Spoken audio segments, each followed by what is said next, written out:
మంత్రి నారా లోకేష్ పుట్టినరోజు సందర్భంగా టీడీపీ రాష్ట్ర ప్రధాన కార్యదర్శి చింతకాయల విజయ్ ఆధ్వర్యంలో నర్సీపట్నంలో ఆయన స్వగృహంలో కార్యకర్తల మధ్య కేక్ కట్ చేసిన అనంతరం 5 రోడ్ల సెంటర్లో గుడి వద్ద భారీ అన్నదాన కార్యక్రమాన్ని నిర్వహించారు.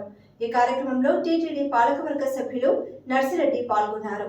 ఈ సందర్భంగా చింతకాయల విజయ్ మాట్లాడుతూ లోకేష్ నాయకత్వాన్ని మరింత బలపరుచుకోవాలని, చంద్రబాబు ఆశయాలను నారా లోకేష్ సహకారంతో ముందుకు తీసుకెళ్లాలని తెలిపారు.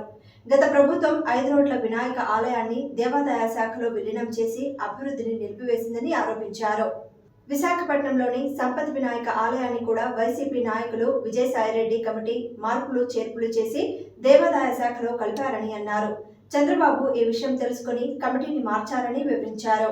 నారా లోకేష్ కృషితో 1 కోటికి పైగా సభ్యత్వాలు నమోదు చేశామన్నారు. ఈరోజు నారా లోకేష్ గారు ఐటీ శాఖ మంత్రివర్యులు, అలాగే మా జాతీయ జనరల్ సెక్రటరీ, ఆయన పుట్టినరోజు సందర్భంగా క్యాడర్ కానీ కార్యకర్తలు మొత్తం నియోజకవర్గం నలుమూల నుంచి ఆయన వేడుకలు జరుపుకోవాలనే ఏకైక ఉద్దేశంతో ఈరోజు ప్రతి ఒక్కరు స్వచ్ఛందంగా వాళ్ళ కార్యక్రమాలు చేయాలని ఏకైక ఉద్దేశంతో చేస్తున్నారు. ఎప్పుడూ చరిత్రలో జరగలేని విధంగా ఈరోజు పుట్టినరోజు వేడుకలు రాష్ట్ర వ్యాప్తంగా జరుగుతున్నాయి అనడానికి ఒక కారణం ఏంటంటే ఆయనలో ఒక పోరాటం. ఎందుకంటే ఎవరికన్నా కూడా పోరాటం చేసేవాడంటే ఇష్టం.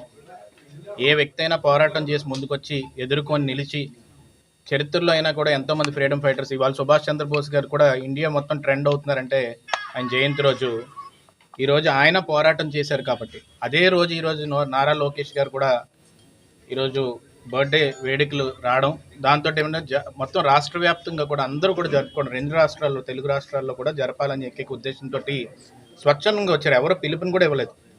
ఇవాళ ఇండియా మొత్తం కూడా ఆయన హ్యాపీ బర్త్డే విషెస్ ట్రెండ్ అవుతుంది. ఇవన్నీ ఎందుకు జరుగుతున్నాయి అంటే 3132 కిలోమీటర్లు నడిచి ప్రజల కష్టాలు తెలుసుకొని ప్రతి ఒక్క గ్రామానికి వెళ్ళి ఆ సమస్యలు తెలుసుకోవాలనే ఏకైక ఉద్దేశంతో పాదయాత్ర ఎలాంటి సమయంలో చేశారంటే, ఒక నియంత్రణ పాలన ఉన్నప్పుడు, పోలీసులు అడ్డేసినప్పుడు, మైక్ లాక్కున్నప్పుడు, ఆయన నించున్న స్టూల్ లాక్కున్న, స్టేజ్ వేయకుండా ఏం ఆపినా కూడా నేను ఆగను, నేను ఎట్టి పరిస్థితుల్లో కూడా పాదయాత్ర చేసి తీరుతానని చెప్పి ఒక ఉక్కు సంకల్పంతో రాయలసీమలో అది కూడా మొదలుపెట్టి ఏమాత్రం కూడా ఎవరు సపోర్ట్ లేకుండా ముందుకెళ్ళి పోరాడిన యోధుడు ఈరోజు నారా లోకేష్ గారు. అందుకే కార్యకర్తకు నిలబడ్డారు. కార్యకర్తకి 2014లో నేను మాట ఇచ్చినప్పుడు నేను ఏదో అనుకున్నాను. ఆ రోజు మహానాడులో ఒక మాట అన్నాడు ఆయన, నాకు అన్నతమ్ములు లేరు, అక్క చెల్లెలు లేరు, కార్యకర్తలే నాకు ఈరోజు కుటుంబం కింద నాన్నగారు కానీ తాతగారు కానీ ఇవ్వడం జరిగింది. దానికి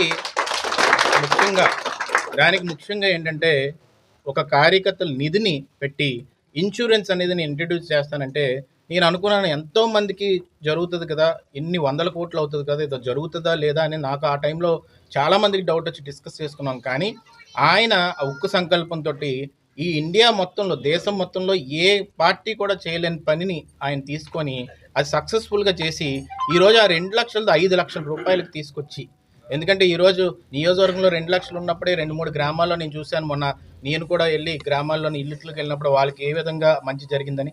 ఈరోజు 5 లక్షల రూపాయలు చేసి అది కూడా 1 కోటి పైన సభ్యత్వాలు. మనం బీజేపీయో నేషనల్ పార్టీస్ మాట్లాడితే మేము 1 కోటి పైన చేద్దాం అనుకుంటున్నాం ఈసారి అని చెప్పి, అలాంటిది ఒక తెలుగుదేశం పార్టీ 2 తెలుగు రాష్ట్రాల్లో కలిపి ఈరోజు 1 కోటి పైన సభ్యత్వాలు చేసి మళ్ళీ 5 లక్షల రూపాయలు మేము ఎట్టి పరిస్థితుల్లో మాట మీద నిలబడి మేము ఇన్సూరెన్స్ ఇస్తామని చెప్పిన ఏకైక దమ్మున్న పార్టీ తెలుగుదేశం పార్టీ. అది తీసుకొచ్చింది నారా లోకేష్ గారు.